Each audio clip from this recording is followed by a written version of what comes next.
Corpus Christi stands out as one of the most fascinating festivals in the Christian tradition. Perhaps due to its complexity, not all denominations observe it. Despite its celebration over generations spanning thousands of years, its true origins and meaning remain obscure to many. The story of Corpus Christi is often misrepresented and misunderstood, even among Christians who struggle to grasp its full significance. However, we will uncover the truth together. Without further ado, let's begin the story. The narrative begins in 1263. At that time, Europe was a patchwork of fervent beliefs and intense religious practices. Within this context, a priest from Padua, a city in northern Italy, was undergoing a severe crisis of faith. This priest, named Peter, harbored doubts about the real presence of Jesus Christ in the Holy Eucharist, a dilemma that deeply troubled his soul. Determined to find answers and strengthen his faith, Peter decided to embark on a pilgrimage to Rome, the Eternal City. In those days, many believers journeyed to the tombs of the apostles Street Peter and Street Paul in Rome, seeking to deepen their faith and receive divine graces. Thus, Peter set off from Padua, traversing various regions on his spiritual quest. Along the way, he chose to stop in the town of Bolsena. Bolsena was renowned for its devotion to St. Christina, a virgin and martyr from the 3rd or 4th century. The town, with its vast and beautiful lake, was steeped in religious history and fervent faith. St. Christina was known as the Saint of Misfortunes due to the numerous martyrdom attempts she endured for her faith. Born into a pagan family, St. Christina converted to Christianity at a young age. Despite her parents' objections, her fervent devotion to the Christian faith incited the wrath of her father, a prominent figure in Bolsena. Determined to force her to renounce her faith, her father subjected her to a series of tortures and attempts on her life. However, according to tradition, all attempts to kill her failed due to miraculous interventions. Ultimately, he resolved to tie a heavy stone to Christina's body and cast her into Lake Bolsena, believing this would finally end her life. Yet, a miracle occurred. Instead of sinking, the stone to which St. Christina was bound miraculously floated on the water's surface, supporting her and preventing her from drowning. If you're curious to discover what happens next, please click the like button, subscribe to the channel, and continue watching the video. As the stone floated, St. Christina remained atop it, protected by divine intervention. This astonishing and miraculous event demonstrated God's protection over St. Christina amid her trials. Additionally, as St. Christina floated on the stone, her footprints remained imprinted on it. These footprints have been preserved over the centuries as a symbol of St. Christina's presence and the divine intervention that saved her from certain death. St. Christina's footprints on the stone became an object of veneration and devotion for local Christians and pilgrims who visited Bolsena seeking healing, protection, and spiritual guidance. This miraculous event caused Christina's father, upon witnessing the prodigy, to suffer a collapse and die. Though Christina survived multiple attempts on her life, she continued to face ongoing persecution. Each time, divine interventions miraculously saved her until her eventual death. The devotion to St. Christina in Bolsena was profound, and many pilgrims visited her tomb seeking blessings. It was within this atmosphere of religious fervor that the priest Peter decided to celebrate a Mass, asking for St. Christina's intercession to reinforce his faith in the real presence of Christ in the Eucharist. During the Mass celebrated by Father Peter in Bolsena, something truly extraordinary occurred. As Peter, still grappling with his crisis of faith regarding the real presence of Christ in the Eucharist, lifted the consecrated host during the moment of consecration, the host began to bleed. Blood flowed from the host, staining his hands and the corporal, a square cloth placed on the altar. This miraculous event astonished not only Peter, but also the congregation, who witnessed the miracle with awe and reverence. Overwhelmed by a mix of emotions, astonishment, spiritual relief, and joy, Father Peter was unable to continue the Mass. He carefully placed the bleeding host on the corporal and, with tears of joy and renewed devotion, headed to the sacristy. As he moved, drops of blood fell on the floor and the steps of the altar, leaving indelible marks that would be preserved as sacred relics. News of the miracle quickly spread throughout the church, and other priests came to verify what had happened. They were all deeply impressed by the visible evidence of the miracle, the blood-stained corporal and the bloodied stones. Filled with gratitude and still in shock, Father Peter decided to take the blood-stained corporal and report the miracle directly to Pope Urban IV, who was in the nearby town of Orvieto. Upon arriving in Orvieto, Peter recounted the event in detail to the Pope. The Pope, deeply moved by the account, recognized the miracle as a divine sign of the real presence of Christ in the Eucharist. He recalled the vision received by St. Juliana of Liège, who had identified the need for a specific feast to celebrate the Eucharist. It's worth pausing here to delve into this beautiful and intriguing story in more detail. St. Juliana of Liège played a crucial role in the origin of the Feast of Corpus Christi. In the early 13th century, Juliana, a young nun of 16, began experiencing mystical visions revealing the need for a special celebration dedicated to the Eucharist. In one of these visions, she saw a bright white disc with a dark spot on one side. This image intrigued her deeply, and she spent many years in prayer seeking to understand its meaning.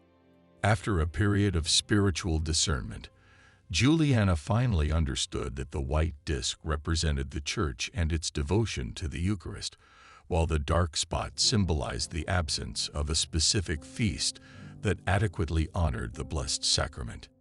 Although Holy Thursday commemorated the institution of the Eucharist, Juliana's vision indicated the need for an additional celebration solely focused on the Eucharist itself.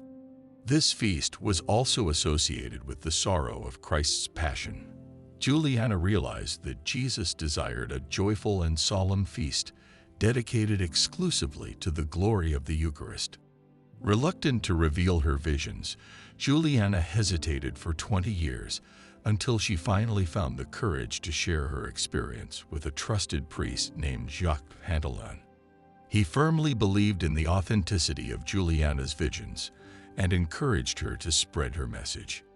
However, time passed, and Juliana eventually died with her visions falling into obscurity. Years later, Jacques Pantalon, the only person who knew about Juliana's visions, became Pope Urban IV. Upon hearing Father Peter's account, Pope Urban IV was deeply moved and immediately recognized the significance of the miracle. With keen spiritual intuition and the memory of St. Juliana of Liège's vision, which had foreseen the need for a feast dedicated to the Eucharist, the Pope understood that this miracle was a divine sign. He decided to act swiftly to confirm the authenticity of the event and initiate the spread of the miracle and the establishment of a new liturgical feast. To verify the veracity of the miracle, Pope Urban IV convened a group of trusted theologians and experts, including the renowned St. Thomas Aquinas and St. Bonaventure. These men, known for their wisdom and holiness, were sent to Bolsena to investigate the occurrence and examine the relics. St. Thomas Aquinas, St. Bonaventure, and other theologians conducted a thorough analysis of the evidence. They studied the blood-stained corporal, the bloodied stones, and collected testimonies from the faithful who witnessed the miracle. Once the authenticity of the miracle was confirmed, the committee of theologians organized the return to Orvieto, bringing with them the precious relics, including the blood-stained corporal. The news of the miracle had already begun to spread, and as the committee left Bolsena, many local faithful, filled with emotion and reverence, started to follow them. This crowd continued to grow as they advanced, with people from various nearby villages and towns joining the procession.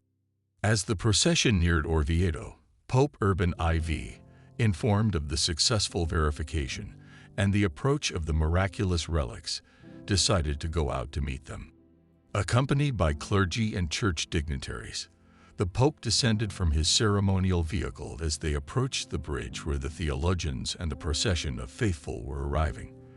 When the procession reached the bridge, it was a moment of great solemnity and emotion. Pope Urban IV, wearing his pontifical vestments, knelt in adoration before the Eucharist represented by the miraculous relics. He reverently received the blood-stained corporal and the consecrated host, and together with the procession, began walking towards the city of Orvieto. This event marked the first Eucharistic procession, which would become a central element in the celebration of Corpus Christi. Convinced by the theologians' verification and the profound spiritual significance of the event, Pope Urban IV decided to establish a solemn feast to honor the Eucharist. In 1264, he issued the bull Transitoris, decreeing the creation of the Feast of Corpus Christi. The bull emphasized the need to reaffirm faith in the real presence of Christ in the Eucharist, especially during a time when various heresies were questioning this doctrine. The Pope saw the feast as a means to strengthen the faith of the faithful and promote Eucharistic devotion.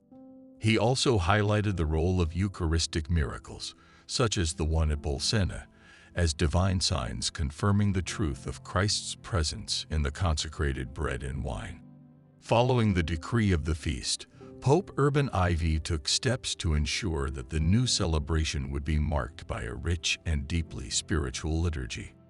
Understanding the importance of an appropriate rite that captured the essence and glory of the Eucharist, the Pope called upon some of the most renowned theologians of his time to compose the hymns and prayers to be used in the solemnity. Among the theologians summoned were St. Thomas Aquinas and St. Bonaventure, both intellectual and spiritual giants of the 13th century. When the time came to unveil the hymns, all the theologians gathered in the presence of the Pope. St. Thomas Aquinas, known for his profound scholarship and spirituality, was the first to present his composition. St. Thomas began to recite his hymn, Lauda Sion. This hymn, through richly crafted verses, expresses the belief in the real presence of Christ in the Eucharist and the reverence due to this sacrament. St. Thomas's performance was so marvelous and inspiring that all the other theologians present remained silent, deeply moved by the perfection and spirituality of his words. With great humility and recognition of the superiority of St. Thomas's work, each of them tore up their own manuscripts, acknowledging that St. Thomas's hymn perfectly captured the spirit and purpose of the new feast. Thus, Lauda Sion became the official hymn of the Feast of Corpus Christi.